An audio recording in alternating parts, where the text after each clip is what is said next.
afternoon, everybody. I'm Candice Leferber, and I will be presenting today with Dr. Amna Umer, who's on my team, followed by Kady Pack. But I just will take a minute to introduce myself. I've been working with Project Watch, also known as the West Virginia Birth Score Program, for about 17 years. And today's specific focus on Hep C and how we collect that surveillance data and the trends and reporting has really only been a part of our project for a short time in the grand scheme of things. So let me see if I can. Okay. I'm going to focus today on really describing how Project Watch implements the state mandate for birth score, specifically speaking about viral hepatitis reporting, Hep C, and then my colleague is going to quantify the burden of hepatitis and talk about how it's impacting pregnant women and children in West Virginia and how we can use this surveillance data. Just some brief history about the birth score, which is we call Project Watch now because it really has evolved over time from the original state mandate. Back in 1989, the birth score was adopted by the State Health Department for state implementation to really reduce postnatal mortality rate in West Virginia. It was extremely high, and they wanted to do a better job at identifying at-risk infants and make sure that there was a risk score and then an identification program set up to notify providers and educate families about the risks that babies were having in our state. Then in 1998, the state mandate was actually formally implemented, and it also included universal newborn hearing screening in addition to birth score. So those two components were at the foundation of the state mandate many years ago. As I said, the primary objectives of Project Watch is to really coordinate a risk screening system that collects surveillance data, identifying newborns who are at the greatest risk of having poor health outcomes and death within the first year of life. And then really hooking those high-risk kiddos up with pediatric services, case management, home visitation, really great services that we have available in West Virginia for closer follow-up. Over time, I said that it's kind of evolved, and that's why we actually changed the name to Project Watch from Birth Score to include several other surveillance data pieces: maternal substance exposure, neonatal abstinence syndrome, Hep C, which we're going to dig deeper into today, and a few other medical and infant risk factors like gestational diabetes. The system now is electronic. It's evolved from paper when I started working on the project to having an electronic data system and being built in the EMR. Several different ways hospitals comply with the state mandate, but allows hospitals and providers to submit data shortly after birth, prior to discharge, and it really is a great real-time surveillance tool and increases our capacity across the state to do more things with the data. I know you can't see this, and I don't really want you to be able to, but if you were to plug in the WVDHHR.org/birth score, you could find this PDF, and this is all of the variables that we collect. And I just want to give this history to people if they don't have it in their general knowledge. So the risk tool is here, and if they score 17 or greater, that triggers a referral. The Hep C is what we're going to talk about, though, today. And that was added to our surveillance system in 2020. In fact, the timing was very poor because it was right before the COVID pandemic happened. So many educational opportunities were missed for that addition. And then we also added a notification to providers for Hep C exposure for infants as well as NAS.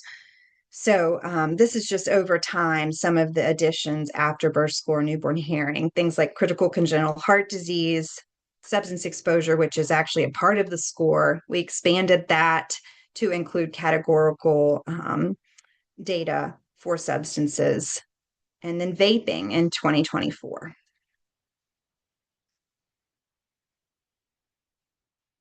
So, as you know, as you may know, maternal Hep C infection, it doesn't have obvious symptoms during pregnancy, but infants exposed during pregnancy or delivery are at risk. And so, tracking exposure data is really important to us in West Virginia. It helps us to better understand the burden of the disease we have here. We know our rates are higher. Dr. Umer is going to show us that data. It helps us to identify trends and then monitoring those trends over time. Supporting early identification of exposed infants is important because we need to do a better job at coordinating care for those infants and tracking long-term follow-up. This is just a screenshot of the policy. I wanted to share an example of how important policy is shaping the state mandate, ensuring that we are using the data in the right way and making sure that we don't lose track of the scope. And the purpose of this policy was to the establishment of a consistent policy to facilitate medical follow-up for infants born to West Virginia residents and having signs of NAS and or perinatal exposure to hepatitis C. So that's important for us to share with our birth hospitals when we make any changes to the state mandate, to the tool. So I said before, it began in 2020. We began making additional notifications. I will say it was very difficult to, at that time, to educate providers, birth hospitals, because our focus shifted very quickly to the pandemic. So we did some kind of much overdue needed education in 2023 when we kind of were out of the pandemic. I wanted to show you kind of what a screenshot looks like from our data system. If your birth facility, if you're born at a hospital that is owned by WVU Medicine, they use Epic, and our surveillance data is actually built into the EMR, so it's pulled. Non-Epic hospitals use our secure online portal. And if in 2020, this is all you could see was maternal hepatitis C, and our options were yes, no, or unknown. At the time, that was a big deal to add that with our policy. In 2021, the American Academy of Pediatrics provided recommendations and updated recommendations to change supporting earlier testing for exposed infants to Hep C. So the updated guidance recommends that HCV RNA testing beginning as early as age 2 to 6 months for perinatally exposed infants. And this was a big shift from the 18-month recommendations that was priorly provided. They believe that earlier testing reduces loss to follow-up. You can identify infections sooner and really have a chance of increasing the linkage to specialty care earlier on when families are still in the system, not waiting until 18 months where they could potentially be lost. So this is just really showing that, Project Watch now includes Hep C antibody test results and the PCR RNA test results, which I'm going to let Dr. Umer talk about further, the additions. But really, the big picture, what we want to make sure you understand is that improving our follow-up screening outcomes for exposed infants is really only possible with the surveillance data we have. And it's so important to collect this data. This month, we are rolling out some expansions with Project Watch surveillance related to Hep C exposure specifically. It's a logic-based tool, so HCV antibody will be the first new addition for those hospitals using the the online form. And these are the options: equivocal, non-reactive, reactive, other, test not performed, or results pending. This is important to us. Dr. Umer is going to talk more about that and why it's so important.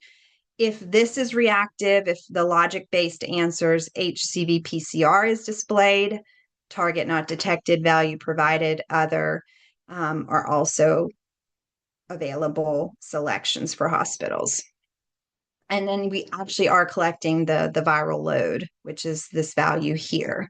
So these are the only 3 additions, nothing super complicated, but very important for follow-up and tracking and making sure those infants are screened appropriately.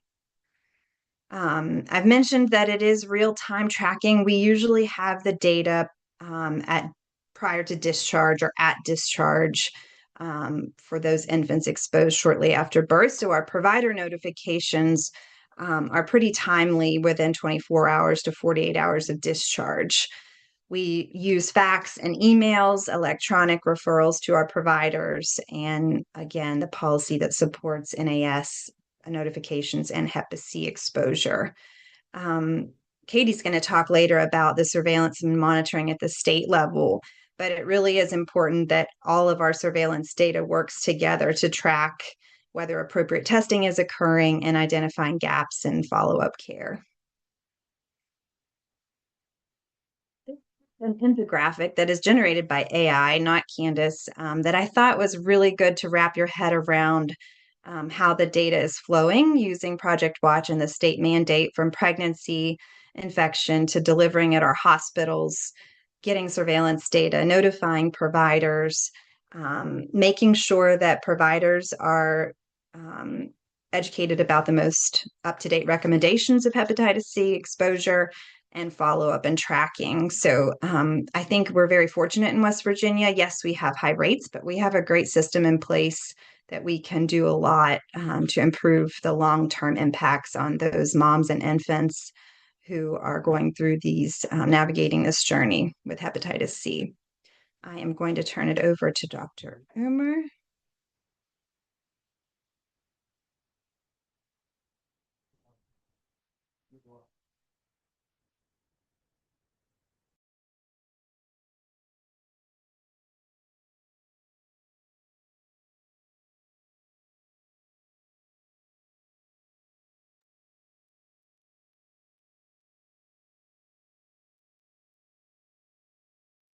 Thank you, Candice.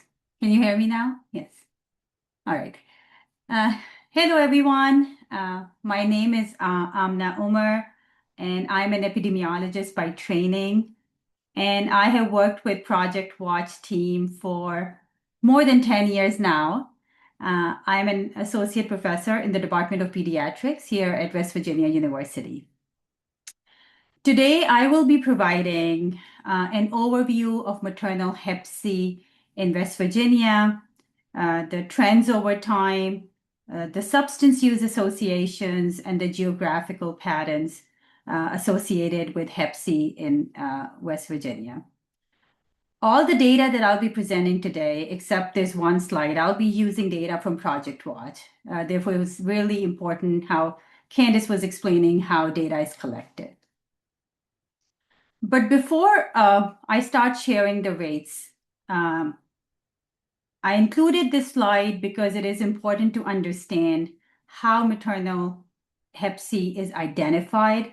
And when you are reading an article, you should know whether the data is coming from the antibody test results or the PCR results. So the current ACOG guidance is recommending universal HCV screening during each pregnancy. So the screening begins with HCV antibody testing. So if the results for the HCV antibody testing are not reactive, no further action is needed. But if the HCV antibody testing is reactive or positive, you continue with that. It's a reflex PCR testing.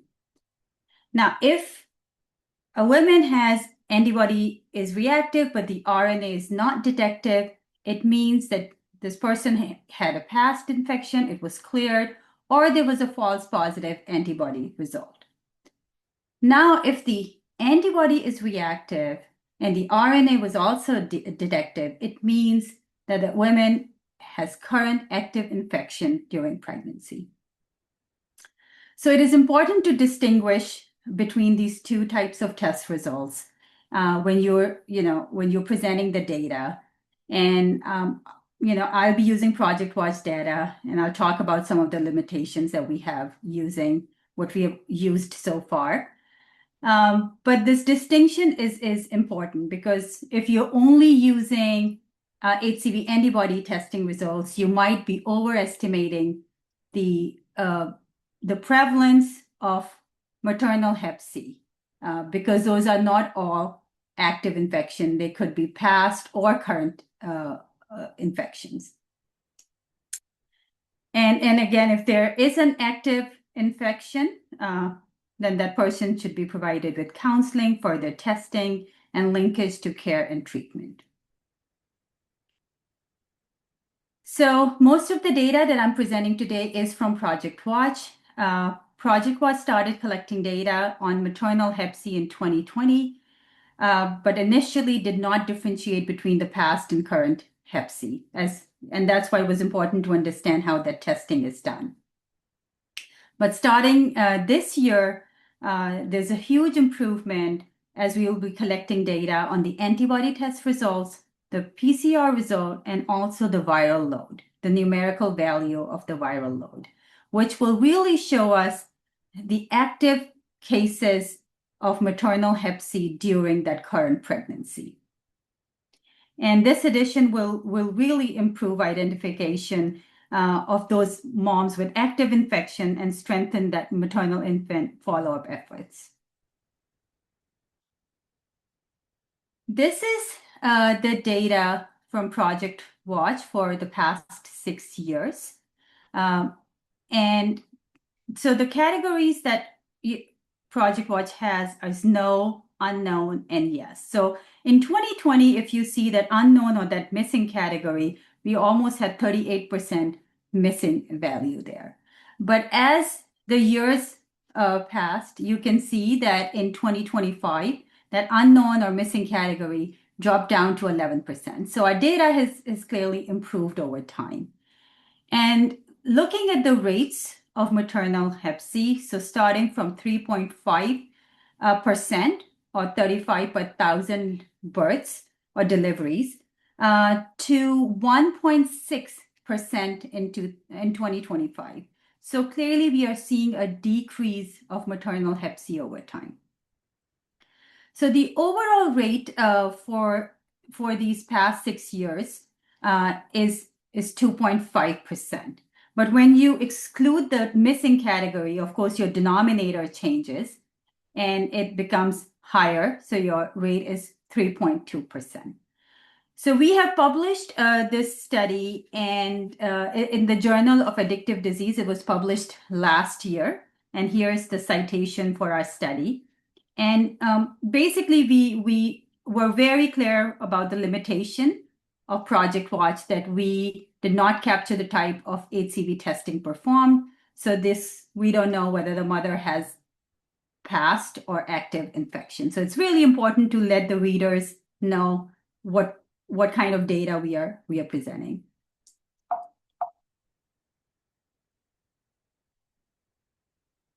So this figure demonstrates the fluctuation of maternal Hep C rates across months from 2020 to 2025. Although we do see some variations over time, but overall, you can see that the trend is decreasing over time.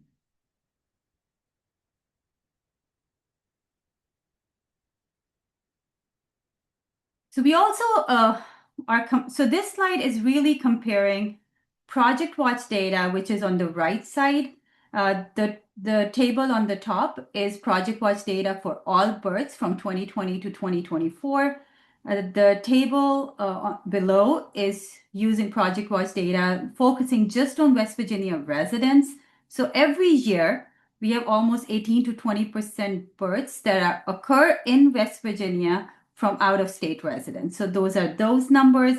And then on the left, we have data from the DHHR, from the Vital Statistics System, of what the rates of maternal Hep C was during pregnancy from their data source. So our overlapping years are the ones that I've highlighted from 2020 to 2022. And you see Project Watch data numbers and the vital stats numbers are very similar to each other. So this gives us great confidence in the Project Watch data or what we are collecting and presenting. So this sorry about that. So this figure is comparing the national data with the West Virginia data. And again, as mentioned before, Project Watch started collecting data in 2020. So we only have data, the overlapping years are just 2020 and 2021. And this is the latest national data that was published in 2023, and that's the citation for the study here as well. And we did not find any other national study that has looked beyond 2021 at this point. So if you look, the national trends show an increase from 2016 to 2020, and then a slight decrease in the national rates. But when you just look at these 2 years, the 2020 and the 2021, where we have data for West Virginia and we have the national data, you see that the rates in West Virginia are almost 6 times higher than the national average. It's really, really high. And it really demonstrates the disproportionate burden of maternal Hep C in West Virginia. Although we are, as we mentioned, we are seeing a decrease over time in the state. So this is the same study that I mentioned that we have published before. We were looking at demographic characteristics that are associated with maternal Hep C. So if the average in the state is close to it's 3.8%, we see that the age group of 35 to less than 40 is the age group that has the highest maternal Hep C rates, almost double than the state average.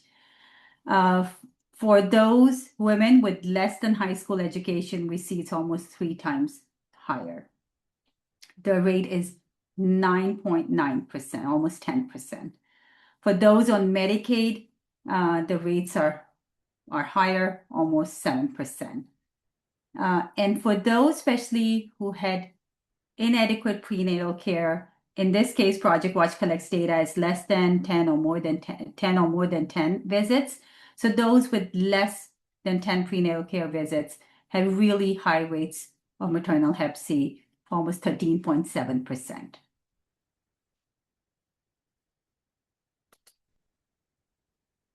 As Project Watch collects data on substance use during pregnancy, and it has one variable, which is an overall substance use variable, and that variable does not include smoking, but it includes all these other categories: alcohol, antidepressants, cannabis, gabapentin, opioids, sedatives, stimulants, and then some other substances. So if you look, there's a really strong association was observed, between HCV and substance use during pregnancy, and approximately 1 in 5 pregnant women with substance use had HCV. Among women reporting opioid use, nearly 1 in 2. If you look at the rates, it's 43.8%. So it's super high. For those with stimulants, it's close to 40%. Really high rates. So these findings really reinforce the close relationship between opioid epidemic and the HCV infection.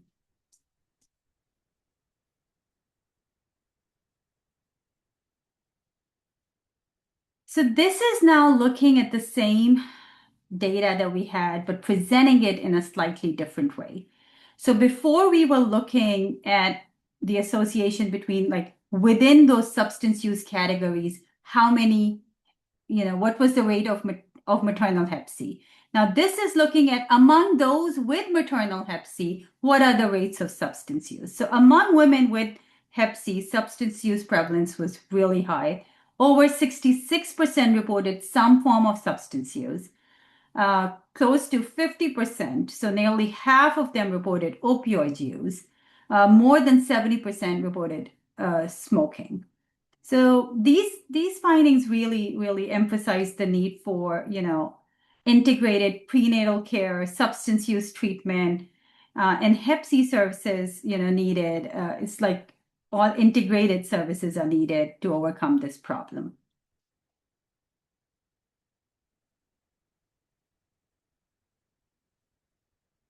So this slide compares the temporal trend in Hep C and opioid use over time. So if you see on the top in the green is the opioid use over time from 2020 to 2025. And below in red is Hep C cases over time. So both patterns, they appear to be moving together and really suggesting that this is an overlapping epidemic that we are talking about.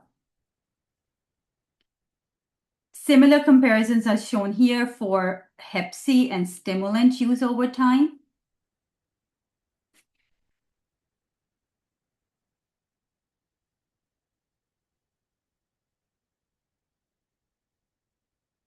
So again, talking about substance use and the relationship between substance use and maternal Hep C, this is a study that we published, but this is not using Project Watch data, but this study is looking at women who were enrolled in Drug-Free Mom and Baby. This is a statewide substance use disorder program. We are looking at data from 2018 to 2020 in West Virginia. So among this group, the prevalence of Hep C was almost 24%. So really high prevalence in this population. And then if you see that women who are enrolled in this program who were using opioids but not stimulants, the prevalence was close to 40%. But then women who were using both opioids and stimulants, the prevalence is almost 60% in that group. So I just wanted to present this other data source. And this is the same finding that we found using Project Watch data as well. So this is a figure here where I'm presenting the rates of maternal Hep C per thousand for counties which have rates higher than the state average. So as I mentioned before, during this time period, the prevalence is 3.8% or 38 per thousand. So here are these counties that are highlighted are where the percentage is higher than the state average. And then we have 10 counties where the rates is more than 50 per thousand.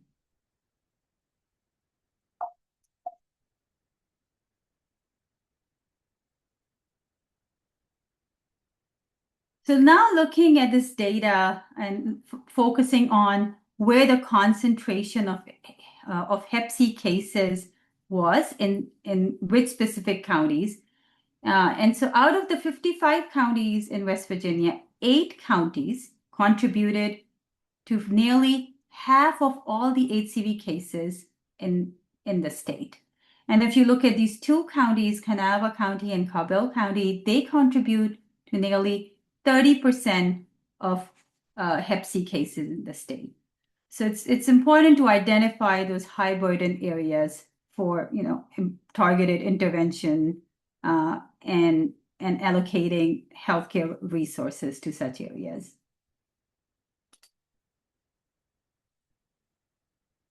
So what does this data tell us? West Virginia continues to experience much higher rates of maternal Hep C, much higher rates of opioid and stimulant use compared to the national estimates.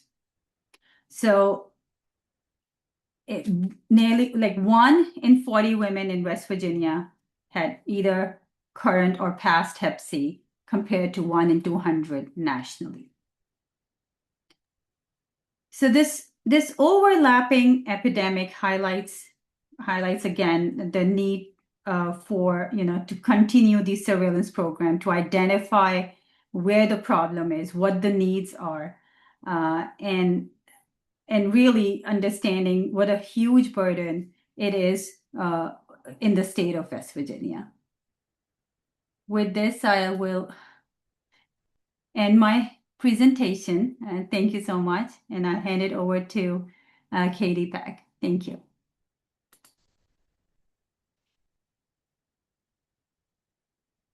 Did it stop sharing? Yes.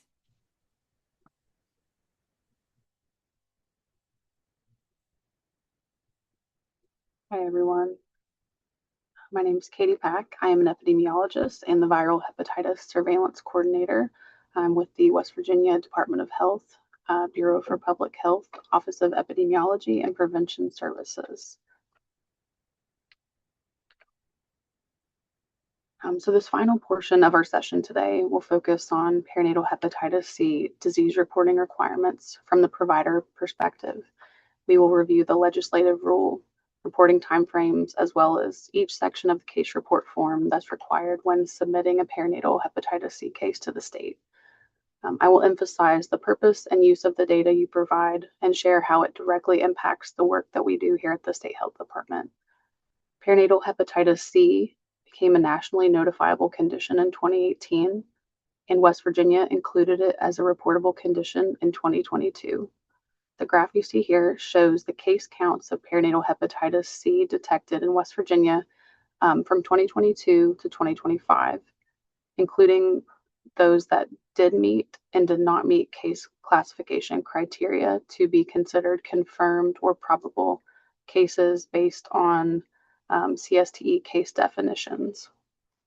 West Virginia does not currently mandate negative hepatitis reporting. As such, from a surveillance perspective, it is difficult to know if all infants perinatally exposed to hepatitis C have been identified, tested, and adequately treated for hepatitis C infections.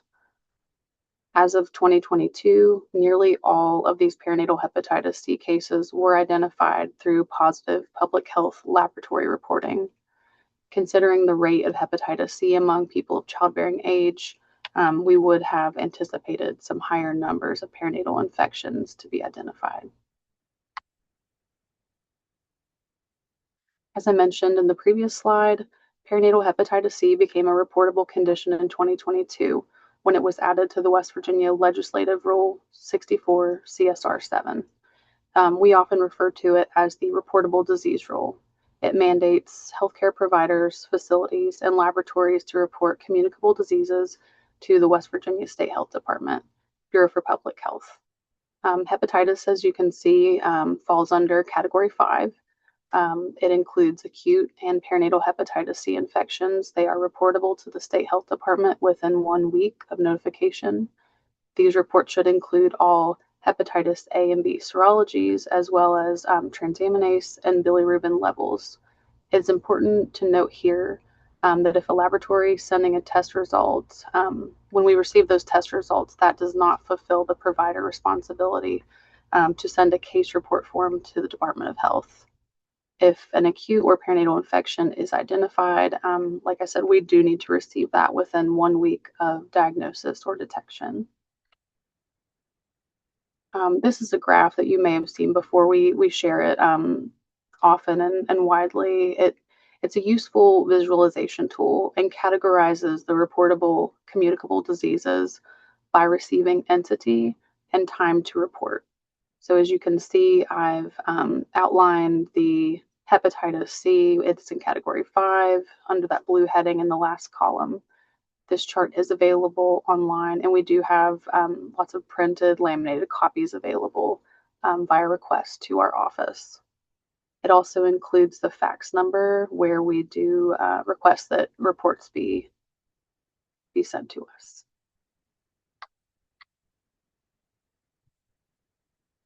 So this next slide is a quick call out to that form that we will go through.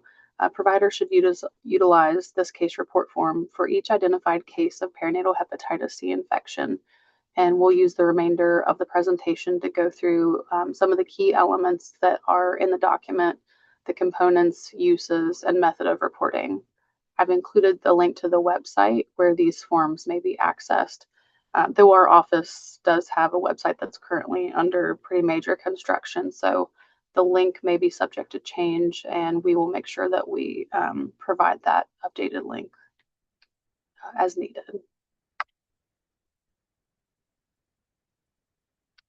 So the first elements of this case report form that are really essential that allow us to understand the burden of perinatal hepatitis C in West Virginia. The demographic information helps us to identify disease trends and provide policy recommendations and guidance for public for the public as well as health professionals. By completing this section, we ensure that surveillance staff here at the State Health Department have the most up-to-date contact information for the case patient. And I'm sure, as many of you are aware, a lot of these cases experience higher instances of changing custody or guardianship from the time of birth through early childhood. So receiving timely information does allow us to determine the appropriate guardian to be able to connect these families with additional services, to review test results that we receive, and provide disease education appropriate to the case. So the next section that we're going to look at on this slide, the first portion of it is the investigation summary. And this can be filled out by State Health Department staff, and it would not necessarily be important for reporters. The reporting source and healthcare provider field does provide us the identity of the reporting entity and allows us to follow up as necessary to be able to have continued communication between our office and the reporter, should it be necessary to ensure follow-up for that child who's named in the report. The clinical findings are also really important. Any evidence of symptoms that you may note supports surveillance evaluation, classification, and helps us to determine a possible exposure window if perhaps vertical transmission is not suspected or could be ruled out.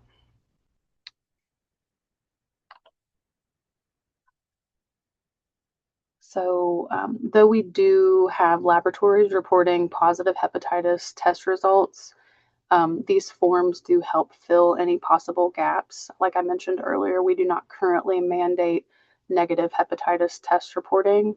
So any additional information that can be gleaned from this report kind of forms like a holistic review of the case patient, their test results, when we need to determine their infection status, and what the next step should be for the case.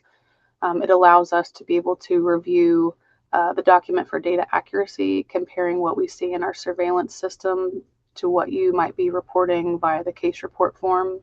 We can evaluate the testing methods and time of testing to see if they've been appropriately testing based on the patient age, and then as well as the surveillance case ascertainment for data reporting to the CDC. And we do have staff that manually review the comments and any free text boxes that are available in the form. So if there's any other important information that you would like to include, we do recommend you use that space to do that. So the case report form, it does include some information requested for the birthing parent, such as their name, demographic information, and health status. This allows our internal staff to review maternal infection history within our public health disease surveillance system and evaluate the likelihood that the child may have had perinatal exposure, vertical transmission of hepatitis C. We do also oftentimes, when we were reviewing the maternal medical records, identify other children from prior pregnancies with hepatitis C exposure based on those historic reviews that we do of their test results throughout time. So identifying them has allowed us to do some additional discovery and identification of other children that have been born and do need to be tested because we can identify their exposure. And that bottom section supports the identification of any possible co-infection and the need for possible follow-up. It indicates whether or not the child has ever been in foster care, if there's any custodial issues, and also supports our opportunities for linkage to care efforts.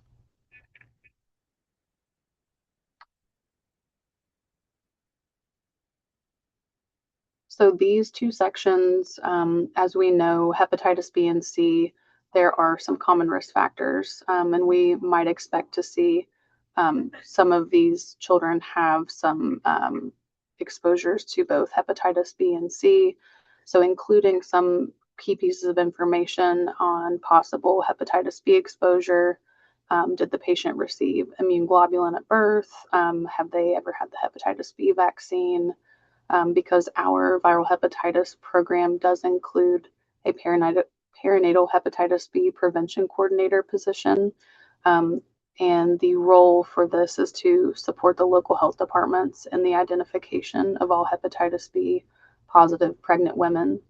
They work closely with them and they collaborate with the birthing facilities to ensure that these infants are receive the appropriate intervention and PEP, and they also follow them through to the completion of post-vaccination serologic testing.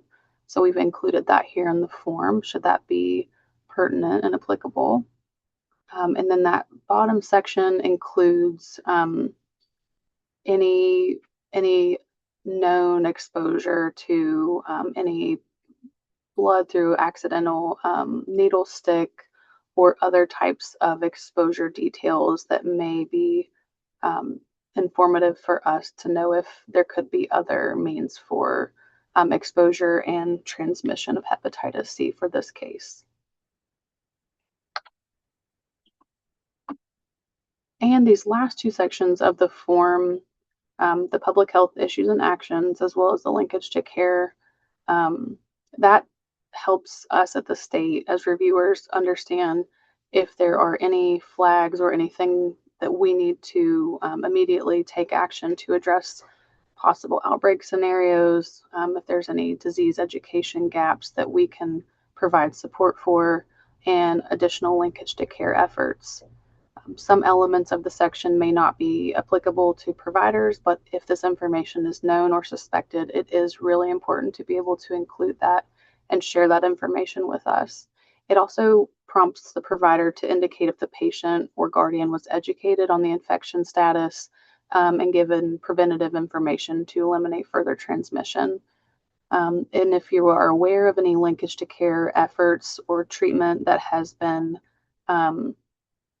ordered for this patient, to be able to include that does help us in determining our resource allocation for our staff. We don't have a large team, so we do try and really ensure that we are efficient and taking a really good review of these cases and their medical records. And then you can see there at the bottom, once this form is complete, we ask that you please fax it to our office at the number shown on the slide. And I thought this would be interesting to try and include to show and illustrate the collaborative nature, like Dr. Umer and Candice mentioned, how essential it is for many of these different systems to work together to try and improve health outcomes, because we all have a shared goal for the elimination of hepatitis C. So it's really a collaborative nature to be able to detect disease, to test, diagnose, prevent, and eliminate it entirely. It describes some of the key roles of the organizations that support the efforts, from the provider identifying a new infection, the lab running the panel, data shared between state and federal partners, to the positive health impacts that we can implement for some of the most vulnerable people living with hepatitis C. And finally, I just wanted to highlight the real impacts of reporting hepatitis C, being able to identify and report this condition. It really can't be understated. So not only does it support compliance with the legislative rule, but it increases our understanding of the disease burden of perinatal hepatitis C and raise awareness of an emerging infectious condition and the impact that it has on the people of West Virginia. It fosters relationships among organizational partners to be able to collaborate and increase our effectiveness, our reach, and our impact. Data guide resource allocation for outreach, screening, and prevention efforts, as well as treatment programs, supportive care, and clinical trials. And lastly, and most importantly, it supports improved health outcomes for those impacted by hepatitis C. So I'm really excited for the work that we are doing to be able to expand it. And I appreciate all of your efforts to ensure compliance and reporting, because it really does make a big difference in the work that we're able to do. And that's my contact information. I'll go ahead and stop sharing now.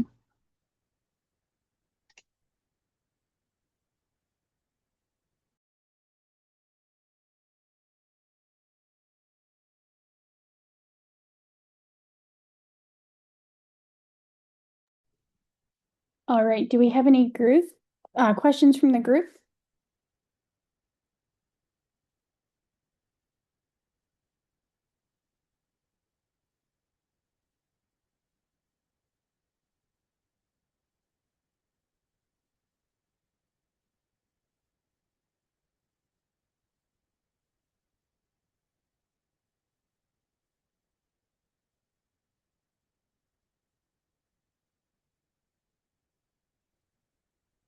All right. If anybody does have any questions or any comments, you guys can put those in the chat while we do some wrap up stuff. First, I'm going to go ahead and share my screen as we have a post-session test. Let me make sure I do this right.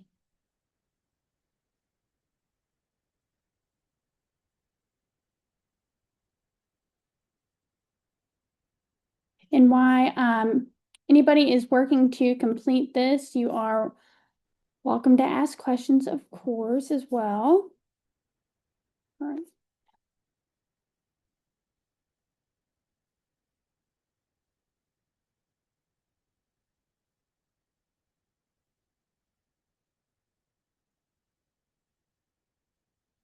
If you want to scan the QR code, you can complete the post-session test evaluation. My apologies. I think of when I was teaching, and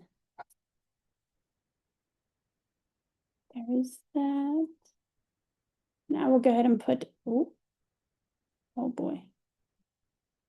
I'll put the link in the chat.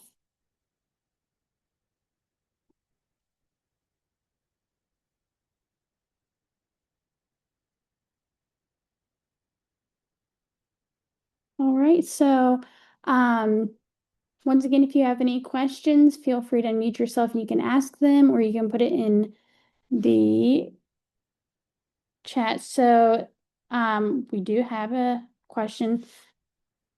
Since negative hepatitis C tests are not currently mandated, are there plans to change that, or any interim recommendations you have for providers to help their surveillance gaps? Yeah, that's a really great question. We are currently working with the state epidemiologists to include mandated negative reporting in the legislative rule. I think we're hoping to include that in the fall. So, and that doesn't, I guess that doesn't mean that we don't receive any, but that it's not mandated for all. So we can see many institutions sending negative hepatitis C test results. Recommendations for providers to close the surveillance gap. Really, I think providers specifically just sending those case report forms and indicating any known test results that are available to them really does have an impact on the work that we are able to do at the state. I know, like I mentioned earlier, all of the perinatal hepatitis C tests or cases that we have identified since we began surveillance specifically for perinatal hepatitis C have been from laboratory positives. We receive very few cases from providers that have identified infections in that way or via the case report forms. But yeah, that's a great question. Thank you. Kady, is it mandatory for the providers as well?